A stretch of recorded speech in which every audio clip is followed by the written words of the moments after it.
कौन सा धर्म ये बताता है कि तुम किसी बेगुनाह का घर जला दो?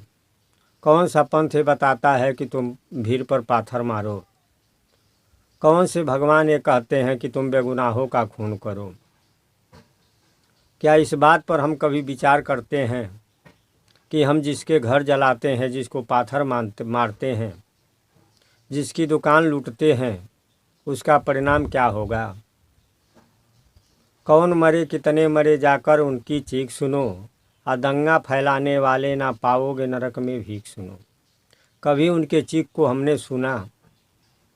उन्हें कितनी तकलीफ़ होती है और हम कहते हैं कि ये सब काम हम धर्म के नाम पर करते हैं, पंथ के नाम पर करते हैं। इसका नतीजा कितना भारी पड़ेगा, इस बात पर हम विचार नहीं करते हैं। मनुष्य कल्पना करता है कि आकाश में कहीं नरक है, पाताल में कहीं नरक है, कहीं नरक की नदियाँ बहती है, लेकिन सदगुरु कबीर साहब का साक्षात बताते हैं कि नरक कहाँ है। दुख को ही नरक कहा जाता है, यम को ही नरक कहा जाता है। दुख दो तरह से होता है, एक मानसिक दुख होता है और एक शारीरिक दुख होता है। आदमी को कोढ़ फूट जाती है, हाथ गोड़ कट जाता है और सड़क पर बैठकर भीख मांगता है। ये किसका परिणाम होता है? ये उसी का परिणाम है जो किसी को घर को जला देते हैं। ये उसी का परिणाम है जो पाथर मारते हैं। ये उसी का परिणाम है जो बेगुनाहों के दुकान को लूट लेते हैं। प्रकृति में कभी माफ़ की जगह नहीं होती है। वो प्रकृति किसी को क्षमा नहीं करती। अगर कोई पूर्व जन्म नहीं मानता है तो वास्तव में उनकी भूल है, क्योंकि कभी आँख बंद कर लेने से सूरज छिप नहीं जाता है। सूरज का अस्तित्व हर वक्त रहता है, चाहे वो आँख से देखे या न देखे।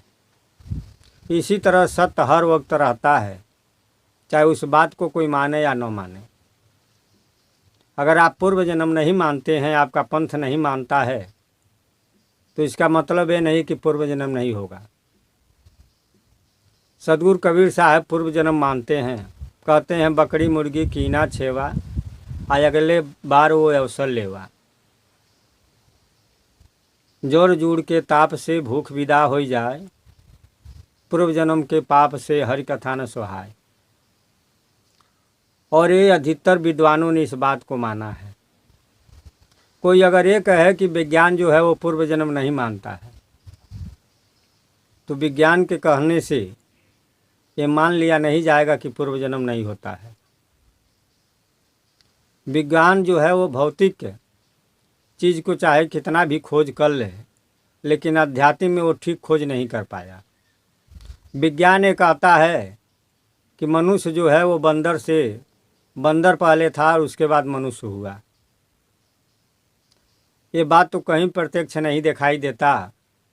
हमारे दादा बाबा या हम लोग के भी या कोई भी ये नहीं कहेगा कि हमने किसी बंदर को मनुष्य होते देखा। आज भी कोई ना कोई बंदर मनुष्य होता, हम लोग भी मनुष्य बंदर से मनुष्य बनते, लेकिन ऐसा कहीं देखने में नहीं आया।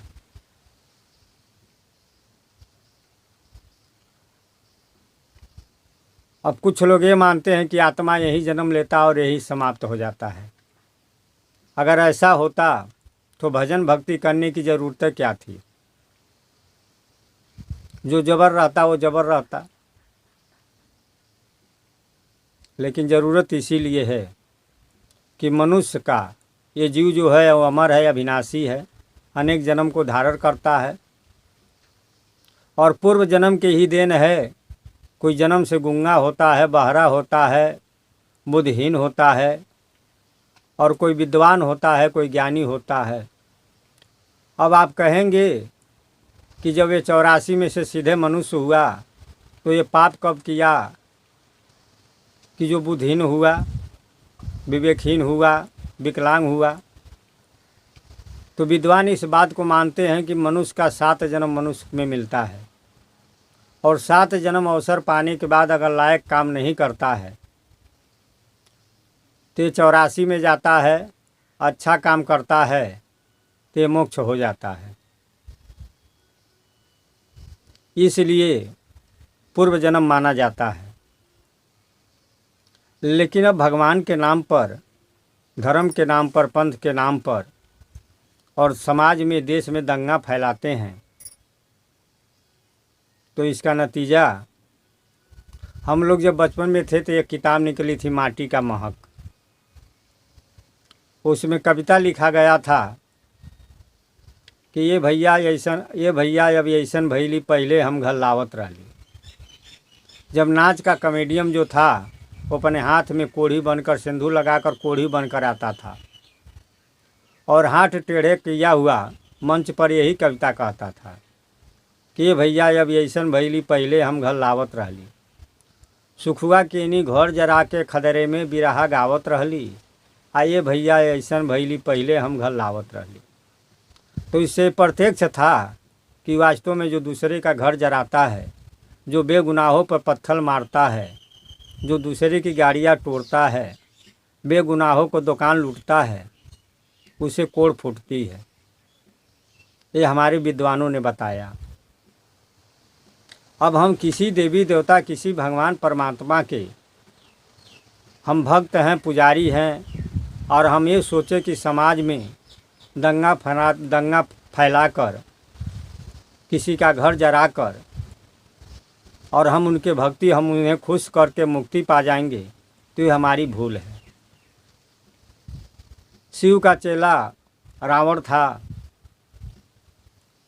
और शिव को राम इष्ट देव मानते थे।